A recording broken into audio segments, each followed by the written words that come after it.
Arestado sa entrapment operation ng isang Cameroonian national na sangkot umano sa black dollar peso yen scam.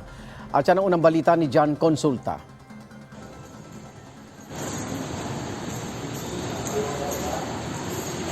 Pagkakuha ng senya sa kanilang complainant, kumilos ang Theft and Robbery Section ng Manila Police District para hulihin.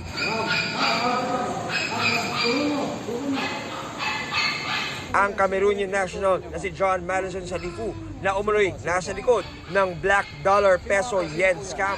Ayon sa MPD, kasama ang suspect sa grupo ng mga Cameroonians na unang nahuli ng CIDG noong isang linggo dahil sa pang-i-scam at possession ng mga piniging 1,000 peso bill sa Makati. Pinakaibigan po niya yung mga Pilipino na madaling lokohin, madaling kaibiganin at magtitiwala sa kanya. May dala-dala siyang papel tapos chemical, ipapatong ngayon yung dollar na tapos nung yung yen ipapatong dun sa papel tapos bubusan na lang chemical.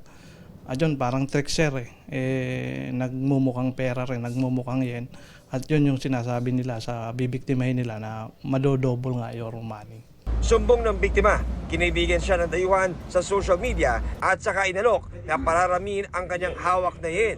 Sa kabuuan, mahigit 3 million yen na katumbas ng 1.3 million pesos ang tinangay ng suspect. Nakuha ng CCTV ang pagdating ng Cameroonian sa kondo ng biktima. Nilagay niya sa foil, nilagyan ng powder, binalot ang foil at tinali ng masking tape. Kaya inuutusan niya kung kuha ng mainit na tubig.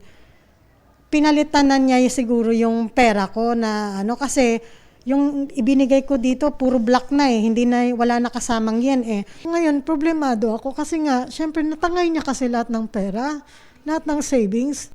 Sa gitna ng aming panayam sa suspect, she's complained that I took the money is lying. She's lying? Yeah. Why do you say that she's lying? What? I am lying? Yeah. You put the money in the styro that you brought it out from my condo. How should I lie? Bring the camera that I take money from your condo.